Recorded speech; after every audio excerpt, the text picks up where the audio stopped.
நாம் தமிழர் கட்சி வேல் சின்னம் பெற்றுமா, நாம் தமிழர் கட்சி ஆட்டோ சின்னம் பெற்றுமா, நாம் தமிழர் கட்சி லைட் சின்னம் பெற்றுமா அப்படின்னு மூணுல ஒரு கருத்து வர இங்க பேசி முடிக்கிறாங்க, மறுநாள் ஆட்டோ சின்னத்தை வேற ஆளுக்கு ஒதுக்குறாங்க.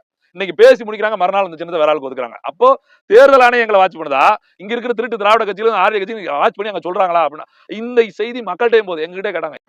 நாம் தமிழர் கட்சி பொது தேர்தலில் 4வது முறையா இந்த முறை தனித்து போட்டியிடுது. உங்களுக்கே தெரியும், 4 முனை போட்டி தமிழ்நாட்டில் எல்லா கட்சிகளும் கூட்டணியோடு போட்டி போடுறாங்க. நாம் தமிழர் கட்சி மட்டும் தனிச்சு 40 தொகுதியிலும் போட்டி போடுறோம்.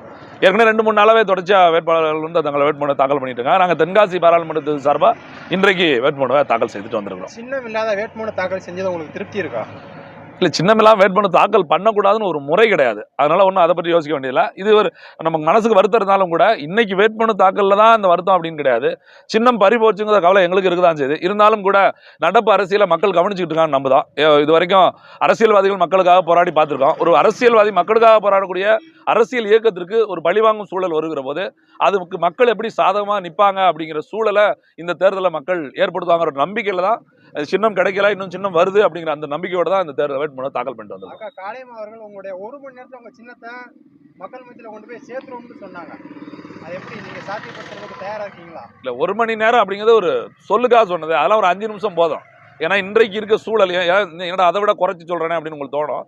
என்ன காரணம் அப்படின்னு வந்து எங்ககிட்ட நாம் தமிழர் கட்சிட்டு இருக்க தகவல் தொழில்நுட்ப பாசறை மாதிரி ஒரு வேலை செய்யக்கூடிய, கடுமையா சரியா மக்கள்கிட்ட போய் முறையா உழைக்கக்கூடிய, இன்னும் சொல்ல போனா கூலிக்கு, அதாவது சம்பளத்துக்கு வேலை செய்யக்கூடிய, சம்பளம் வாங்காம வேலை செய்யற ஒரு பாசறை வந்து எங்கேயுமே எந்த கட்சியிலும் கிடையாது. எல்லா இடத்துலயும் சம்பளத்தான் வேலை செய்றாங்க. எங்க பிள்ளைங்க எல்லாம் உணர்வுக்காகவும் அந்த கொள்கைக்காகவும் வேலை செய்றாங்க. அதை தாண்டி இந்த சின்னம் பறிக்கப்பட்ட இந்த சூழல் வந்து பொதுமக்கள்கிட்ட ரொம்ப வெகுவா போய் சேர்ந்துருச்சு நம்புறேன். ஏன்னா இப்போ வேட்பாளராக அறிவிக்கப்பட்டு 10 நாள்ல இருந்து இந்த வேட்புமனு தாக்கல் வரைக்குமே எனக்கு பொதுமக்கள் இருந்த வந்த அழைப்பு என்னன்னா, இந்த மாதிரி வாக்குத்தளத்தை தயாரா இருக்கும், உங்களுக்கு எந்த சின்னம் வந்திருக்கியா, இன்னும் சொல்ல போனா சின்னம் எங்களுக்கு வருதுக்கு முன்னாடியே தினந்தோறும் ஒரு சின்ன நாம் தமிழர் சின்னம் அப்படிங்கிற வேலையை திராவிட கட்சிகளை தூண்டி விட்டுட்டே இருக்காங்க. தினம் முகநூல்ல இன்னைக்கு இந்த சின்னம், இன்னைக்கு இந்த சின்னம், அப்புறம் எங்களோட தகவல் தொழில்நுட்ப அதுல இறங்கி இல்ல இந்த சின்னம் அறிவிக்கப்படல, அண்ணன் சீமான் அறிவிப்பார் அப்படிங்கிற ஒரு திருட்டுத்தனத்தை அவன் செய்ய அதை முறியடிச்சுக்கிட்டே இருக்கும். அப்ப இது வந்து மக்கள் மத்தியில ஒரு கோபத்தையும் ஒரு செய்தியை கொண்டு போய் சேர்த்துருது. சீமான் அவர்கள் கட்சிக்கு சின்னம் இல்ல, அவங்க சின்னம் என்ன அப்படிங்கிற ஒரு கேள்விதான் நிக்குது. அந்த கேள்வி அவங்க மனசுல நிக்கிறதுனாலே இன்றோ நாளையோ இல்ல நாளை கழிச்சோ, எப்போ நாளை இன்னைக்கு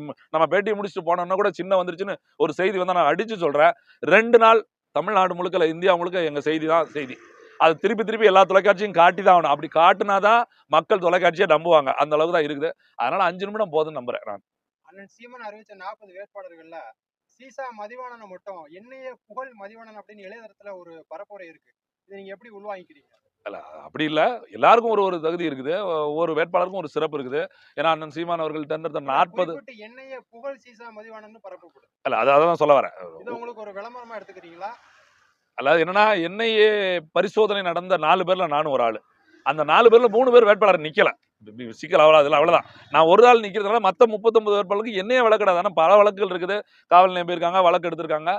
இப்ப சமீபத்துல இது நடந்ததுனால, இன்னும் மக்களுக்கு ஊடகமா போய் சேர்ந்ததுனால, இப்ப எங்க பகுதியிலே நாங்க பாத்தீங்கன்னா, நாங்க சாராய கடை அடைச்சதுக்கும் இந்த கனிமூல திருட்டுக்கும் எதிராகவும் மலைகள் உடைப்புக்கு எதிராகவும் நாங்க போராடுகிற போது இவங்க காசு வாங்கிடுறாங்க, இவங்க காசு வாங்கிடணும் குற்றச்சாட்டு இருந்தது. இவங்ககிட்ட அது இருக்குது, இது இருக்குது, வீடு இருக்குது, சொத்து இருக்குது, அது இருக்குதுன்னு சொன்னாங்களே. இந்த என்ஐஏ ரைடு தான் வந்து அதை வந்து பொய்ன்னு சொல்லிட்டு காட்டி போயிருச்சு. எங்களோட உண்மை நிலை என்ன, எங்க பிள்ளைங்க எப்படி உழைக்கிறாங்க, இவங்க சொல்ற திருட்டுத்தனம் பண்ணி தான் இங்க வாழ்றாங்களா அப்படிங்கிறது இல்லைங்கிறது தெரிய வந்துச்சு இல்லையா. அது எங்க பொறுப்பாளர்கள்ட்டையும் எங்க பிள்ளைகிட்ட ஒரு மனமகிழ்ச்சியை தருது. அப்ப அவங்க சொல்லும் போது இது என்னையே அப்படின்ற அண்ணனே கூட உங்களுக்கு மேட்டை சொல்லும் போது என்னைய மாதிரி எத்தனை வந்தாலும் அது ஏன் சொல்றாங்கன்னா, அது எங்களோட வீரியம் எப்படி இருக்குது, எங்களோட உண்மைத்தன்மை எப்படி இருக்குன்னு அந்த எண்ணெயோட ஒரு சோதனை வெளிப்படுத்திருச்சு இல்லையா. அதனால அதை சுட்டி காட்டுறாங்க, வேற ஒண்ணு. நாம் தமிழர் கட்சி பாராளுமன்ற வேட்பாளர் தென்காசி வாழ் மக்களுக்கு நீங்க என்ன சொல்ல விரும்புறீங்க? ரொம்ப எளிமையா சொல்றதா நான் ஒண்ணே சொல்றேன். தென்காசி பகுதியில் வாழக்கூடிய வாக்கு செலுத்தக்கூடிய மக்கள் 17 பாராளுமன்ற தேர்தலில் இது வரைக்கும் வாக்கு செலுத்திருக்காங்க. 17 பாராளுமன்ற தேர்தலுக்கு வாக்கு செலுத்திய பிறகும் கூட எங்களுக்கு இது வேணும், இல்ல இந்த கோரிக்கையை எழுதுனா மக்கள் செவி சாய்ப்பாங்க, அப்ப இந்த கோரிக்கைகள்லாம் இன்னும் மக்கள் மனதில் இருக்கு அப்படிங்கிற அளவுக்கு நிலைமை தான் இருக்கு. அதாவது கோரிக்கைகளை கொடுக்கிற இடத்திலே மக்கள் இருக்கிறாங்க. கோரிக்கையில வாங்கக்கூடிய இடத்துல இருந்து திராவிட தேசிய கட்சிகள் இன்றைக்கு வரைக்கும் மனுக்களை வாங்குறாங்களோ ஒரு தரம் கோரிக்கைகள் நிறைவேற்றல. அப்படி நிறைவேற்றி இருந்தா தீர்க்கப்படாத கோரிக்கைகள்னு ஒரு சில இங்க இருக்க வேண்டிய அவசியமே இல்லை. அப்ப நாங்க என்ன சொல்றோம்னா, கோரிக்கையில கொடுத்துக்கிட்டு இருந்த மக்கள் கூட்டத்துல இருந்து ஒரு ஆள் நாம் தமிழர் மூலமா கோரிக்கையில வாங்குற இடத்துக்கு வரோம். அப்ப கோரிக்கை, அதாவது வலி உணர்ந்தவன் அந்த வலிக்கான நிவாரணத்தை தேடுவான் இல்லையா, அது மாதிரி கோரிக்கை கொடுக்குற இடத்துல நிக்கணுமா மக்கட்டு போடுற மக்கள், இல்ல உங்ககிட்ட இருந்து ஒரு புள்ள கோரிக்கை வாங்க வந்து எடுத்துருக்கான் அவன்கிட்ட கொடுத்தா அந்த தீர்வு கிடைக்குமா அப்படிங்கிறது உணர்ந்து வாக்கு செலுத்தணும்னு நான் நினைக்கிறேன். திமுகவும் அதிமுகவும் கூட்டு சேர்ந்து கொண்டு தென்காசி மாவட்டத்தில் சுற்றுச்சூழல் இருக்கக்கூடிய அத்தனை மலைகளை உடைத்து கேரளாவுக்கு அனுப்புறதாக செய்தி இருக்கு. அது தொடர்ச்சியா அனுப்பிக்கிட்டு இருக்காங்க.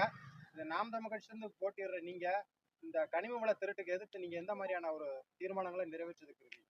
இல்ல அததான் சொல்றேன். இது நீங்க சொன்ன மாரி 2 கட்சியும் இதுல பாகுபாடெல்லாம் கிடையாது. அது எந்த கட்சி ஆட்சிக்கு வந்தாலும் சதவீத கணக்கெடுப்புலாம் போய்க்கிட்டு இருக்காங்க.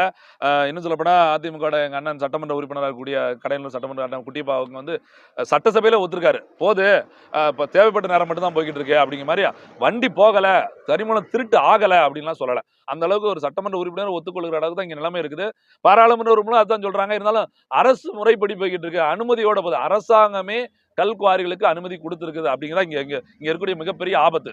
இங்க இருக்க சட்டமன்ற உறுப்பினர், பாராளுமன்ற உறுப்பினர் அப்படிங்கெல்லாம் தாண்டி இங்க இருக்கக்கூடிய ஆட்சி இந்த கல்லை குவாரியா கொடுத்து அதை உடைச்சு எடுத்துட்டு போலாங்கிறான். இப்ப நாங்க என்ன சொல்றோம்னா, இங்க இருக்கக்கூடிய மக்களுக்கு பயன்படுத்த இந்த மலையை உடைக்கல எங்களுக்கு சிக்கல்ல, இந்த மலையில இருந்து கல் எடுக்கல சிக்கல்ல, மண் அள்ளுறது சிக்கல்ல.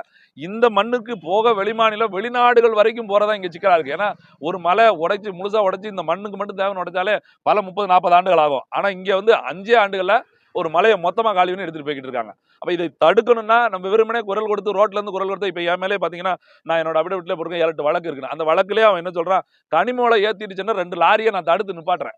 தடுத்து நிப்பாட்டி காவல்துறை வர சொல்லி அவங்க கிட்ட வழக்கு வாங்கினேன். காவல்துறை அவங்ககிட்ட 48,000 அபராதம் வாங்கியிருக்கு. ஆனா என் பேர்லயும் எங்களோட தொகுதி செயலாளர் சீனிவாசன் பேர்லயும் அதுவே கனிமூலத்தை ஓட்டி சென்ற வண்டியை நிப்பாட்டி டிரைவரை மிரட்டணும், அவரை நாங்க திட்டினோம், கெட்ட வார்த்தை போட்டு திட்டினோம், அவர்கிட்ட செல்போனை போடுன்னு சொல்லி எங்க மேல ஒரு வழக்கு பதிவாயிருக்கு. அப்ப நீங்க யோசித்து பாரு, அப்ப தனி ஒரு நபராகவோ ஒரு அமைப்பாவோ இருந்தா இந்த மாற்றத்தை கொண்டு வர முடியாது, தடுக்க முடியாது. இதே அரசியல் அதிகாரம் கொண்ட அமைப்பா இருந்தா இதை மாற்ற முடியும். அதனாலதான் மக்கள்கிட்ட நாங்க இந்த தேர்தலை சந்திப்பதோட நோக்கமே அரசியல் அதிகாரமற்ற அந்த சத்தம் வந்து வீணாகுது. இப்ப நம்ம போடுறது சத்தம், இதே இது எம்பி ஆகி போட்டா அது சட்டம். நமக்கு தேவை சத்தமா சட்டமா, அதுக்குதான் நாங்க போட்டி போறோம். தென்காசியில மதிவாணன் வெற்றி எப்படி? ரொம்ப எதிர்பார்க்கிறோம். இந்த முறை ரொம்பவே எதிர்பார்க்கிறோம். என்ன காரணம்னா 2019 முதல் முறையாக போட்டி போட்டோம் இல்லையா, எங்களுக்கு பாராளுமன்றத்தில் அனுபவம் புதுசா இருந்தது. அதுக்கடுத்து 2 இடைத்தேர்தல் சந்திருக்கோம், 2 பொது தேர்தல் சந்திருக்கோம், இப்ப 4ஆம் முறையா பொது தேர்தல் வந்திருக்கோம். எங்களோட பிள்ளைகள் நிறைய அடையாளப்பட்டிருக்காங்க, கிளை கட்டமைப்புக்கு போயிருக்கோம்.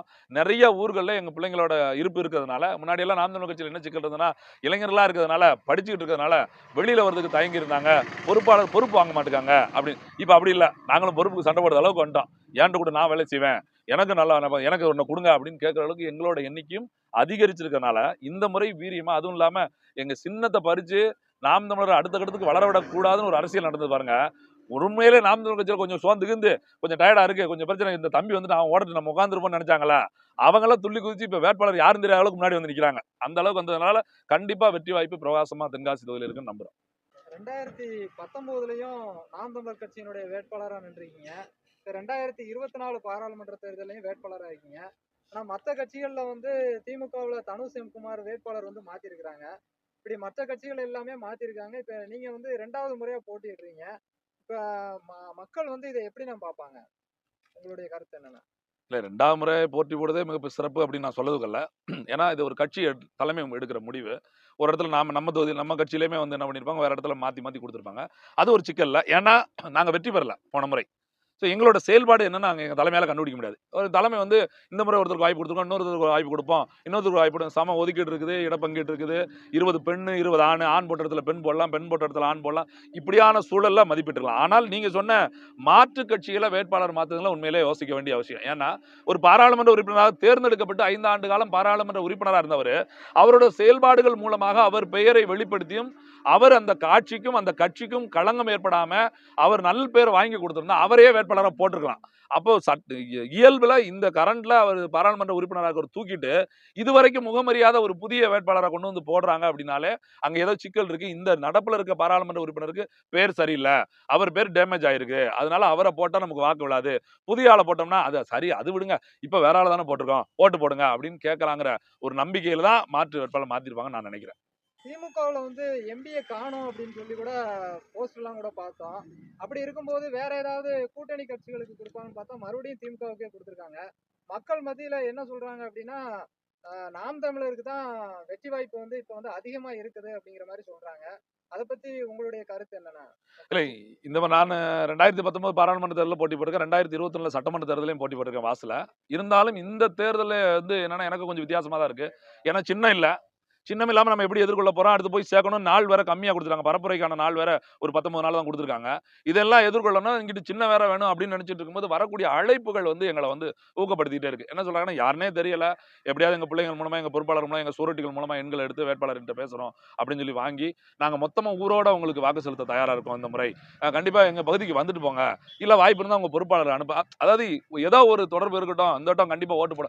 உண்மையிலே அவங்க எங்களுக்கு யாரும் தெரியல, அவங்க நாம் தமிழர்ல எவ்வளவு தூரம் பயணிச்சிருக்கான்னு தெரியல. ஆனா அங்க இருக்கக்கூடிய எங்க பிள்ளைய பேரையும் சொல்றாங்க, நாங்க இவங்க தான் அவங்க எண் வாங்கணும், அந்த தம்பி ஊர்ல இருக்காருல்ல, அவர் தெரியுமில்ல, அவர்கிட்ட தான் சொன்னோம், இந்த வட்டம் கண்டிப்பா எல்லாரும் பேசியிருக்கோம், உங்களுக்கு தான் வாக்கு அப்படின்னு. இது என்ன நிலை மாற்றம் அப்படிங்கிற நான் என்ன நினைக்கிறேன், எங்களோட 15-13 ஆண்டு கால உழைப்பு நான் நம்புறேன். ஒவ்வொரு முறையும் சீமான் போட்ட அந்த எஃபெக்ட், ஒவ்வொரு தேர்தலுக்கும் நாங்க கொடுத்த உழைப்பு, எங்க பிள்ளைங்கள் போட்டிய உணர்வு, இது எல்லாம் சேர்ந்து இந்த ஒரு 14 ஆண்டு காலத்துல இப்படி ஒரு வாய்ப்பு. இதை அதிகப்படுத்தும் விதமா எங்களை தோற்கடிக்கணும், எங்களோட வாக்கு சதவீதத்தை குறைக்கணும், நாங்க ஒரு அங்கீகரிக்கப்பட்ட கட்சியாவோ, நாட்டோட 3வது பெரிய கட்சியா இருந்து 2வது இடத்துக்கு போயிருவோங்கிற ஒரு அச்ச உணர்வு இருக்கக்கூடிய ஆளுகிற மத்தியில் இருக்கக்கூடிய மாநிலத்தில் இருக்கக்கூடிய திராவிட தேசிய கட்சிகள் எங்க சின்னத்தை பிடுங்கினாங்க இல்லையா, இது ஒரு மிகப்பெரிய அலை ஏற்படுத்திருச்சு, ஒரு கோபத்தை வெளிப்படுத்திருச்சு. மக்கள் என்னடா இந்த நாட்டுல எவங்க சின்னத்தையும் பிடுங்கல, அவன் தாமரையில போட்டி போட்டுக்கிட்டே இருக்காங்க, அவங்க உதயசூரியன்ல போட்டி போட்டு இருக்காங்க, அவங்க ரெட்டலையில போட்டி போடுறாங்க. நேத்து வந்த பிஜேபி கூட கூட்டணி வச்ச எல்லா கட்சிக்கும் அந்தந்த சின்னம் கிடைச்சிருச்சு. இந்தியா முழுமைக்கும் எந்த கட்சிக்கும் சின்னம் பறிக்கப்பட்டதா வரலாறே கிடையாது. அவன் அங்கீகரிக்கப்படலாம் விட்டுருக்கலாம். இப்படி ஒரு 3 தேர்தலை சந்திச்சவனுக்கு பிடுங்கி அட்ரஸே தெரியாதவனுக்கு, தேர்தலே சந்திக்காதவனுக்கு, கட்சி இப்பதான் தொடங்கினவனுக்குலாம் அந்த சின்னத்தை திருப்பி கொடுக்குறாங்க. நான் ஏன் இதை திருப்பி சொல்ல வேண்டியிருக்கேன்னா, வெறும் விவசாய சின்னம் பிடுங்கப்பட்டதுக்காக இல்ல. நாம் தமிழர் கட்சி வேல் சின்னம் பெற்றுமா, நாம் தமிழர் கட்சி ஆட்டோ சின்னம் பெற்றுமா, நாம் தமிழர் கட்சி லைட் சின்னம் பெற்றுமா அப்படின்னு 3ல ஒரு கருத்து வர வர இங்க பேசி முடிக்கிறாங்க, மறுநாள் ஆட்டோ சின்னத்தை வேற ஆளுக்கு ஒதுக்குறாங்க. இன்னைக்கு பேசி முடிக்கிறாங்க, மறுநாள் அந்த சின்னத்தை வேற ஆளுக்கு ஒதுக்குறாங்க. அப்போ தேர்தல் ஆணையம் எங்களை வாட்ச் பண்ணுதா, இங்க இருக்கிற திருட்டு திராவிட கட்சியிலும் ஆரிய கட்சியும் வாட்ச் பண்ணி அங்க சொல்றாங்களா அப்படின்னா, இந்த செய்தி மக்கள்கிட்டையும் போது எங்ககிட்ட கேட்டாங்க, என்னங்க தினம் ஒரு சின்னம் உங்களுக்கு சொல்றாங்க, ஏன் இப்படி எல்லாம் பண்றாங்க, இது போட்டி போட்டு மக்கள் பாத்துக்கிற வேண்டியதானே, மக்கள் ஓட்டு போட ஜெயிக்க போறாங்க அப்படிங்கிற இந்த ஒரு பேச்சுல இது மிகப்பெரிய கோபத்தை இன்னைக்கு போட்டி போடக்கூடிய இந்த தேசிய திராவிட கட்சிகளுக்கு எதிராக திருப்பி எந்த இடத்துல ஒரு கட்சியா நம்பகத்தன்மையோட இருக்கக்கூடிய நாம் தமிழர் கட்சிக்கு தான் இந்த வாக்கு வரும்னு நம்புறோம். அதனாலதான் இந்த முறை ரொம்ப மகிழ்ச்சியோட இந்த தேர்தலை எதிர்கொள்றோம். வெற்றி பெற வாழ்த்துக்கள். ரொம்ப நன்றி. நன்றி.